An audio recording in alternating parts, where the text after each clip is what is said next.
আসসালামু আলাইকুম রহমতুল্লাহি ওয়া বারাকাতুহু। আশা করি আপনারা সকলে ভালো আছেন। বিকালবেলায় আপনাদের সামনে আসলাম গ্রামের প্রকৃতি এবং গ্রামীণ জীবনযাপনের বিকেল। তো আমি যে পথ ধরে যাইতেছি এই পথের একদম রোডের মাথায় নদী। তো আপনাদের সাথে সেখানে যাব, আপনাদেরকে দেখাবো, চলেন। এখানে তিনটা রোড ভাগ হয়ে গেছে। এদিকে আমতলার দিকে গেছে, এদিকে গেছে আপনার হচ্ছে কামারপাড়া, আর এই যে সামনের যে আঁকাবাঁকা রোডটা এটা হচ্ছে আপনার নদী, একদম নদীর সাথে যা ঠেকছে। আর ওইদিকে একটা রোড গেছে, ওটা হচ্ছে একটা গ্রাম বা কিছু পরিবার বসবাস করে। আর এটা হচ্ছে এখানকার প্রাইমারি স্কুল এবং ঈদগাহ মসজিদ। এটা আমার সামনেই আপনারা এখন দেখতে পারবেন নদী, করতোয়া নদী এটা। আর এই দিক দিয়ে একটা রোড ঢুকে গেছে, এদিকে কিছু ওইদিকে গ্রাম আছে, ওই গ্রামের লোক পরিবার বসবাস করে। আর এই দেখেন এই রোড শোয় আমি চলে গেলাম। এটা মূলত নদী, একদম নদীর ভিতরে আমি এখন কিন্তু নেমে যাইতেছি। হ্যাঁ, এটা পুরো নদী, এখন শুকিয়ে গেছে। তো এই সময় তো নদীতে পানি কম থাকে। ওরে আল্লাহ, সাইকেল না নামতেছি, এত বড় গরান, বুঝতেইছেন, খুবই রিস্কের বিষয়। এই যে চলে আসছি পুরো একদম নদীর কাছে। ওরে আল্লাহ, গরান গরান,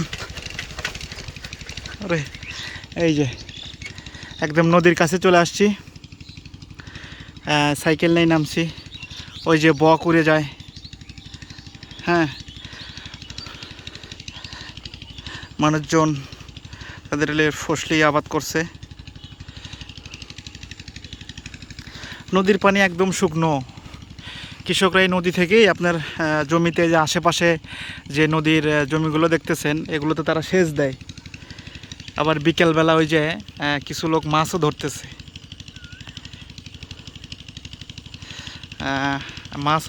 মনে হয় মাছ পাওয়া যায়। ওই যে হেসে জালি নিয়ে মাছ ধরতেছে, এই যে দেখছেন। গ্রামে আসলে এরকম সহজ সরল জীবন, নদীর পাড়ে এরকম একটা যদি বাড়ি থাকতো, হ্যাঁ, সূর্য ডোবা এরকম নদীর জোয়ার ভাটা দেখতাম, বেশ ভালো লাগতো।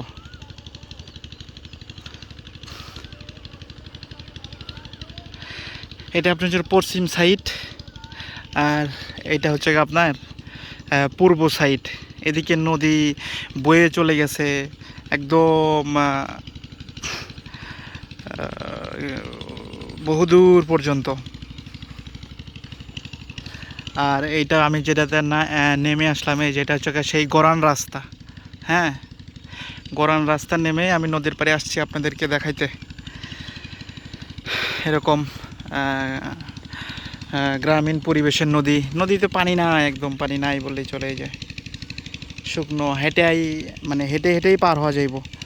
আগে নদীতে হাঁটু পানি থাকতো, এখন সে হাঁটু পানিও নাই। হ্যাঁ, এখন পায়ের গিট পর্যন্ত পানি, পায়ের তালুর যে গিট আছে গিট পর্যন্ত পানি। তো এইভাবে ধীরে ধীরে আসলে নদী এক সময় ধ্বংসর দিকে পথে। কারণ আমরা মানুষরা যদি নদীকে না বাঁচাই তাহলে দেশও বাঁচব না। তো এরকম গ্রামের প্রকৃতির সাথে আপনাদের সাথে শেয়ার করলাম, কেমন লাগলো জানাবেন। তো সবাই ভালো থাকেন, সুস্থ থাকেন, আমার জন্য দোয়া রাখেন। আসসালামু আলাইকুম রহমতুল্লাহি ওয়া বারাকাতুহু।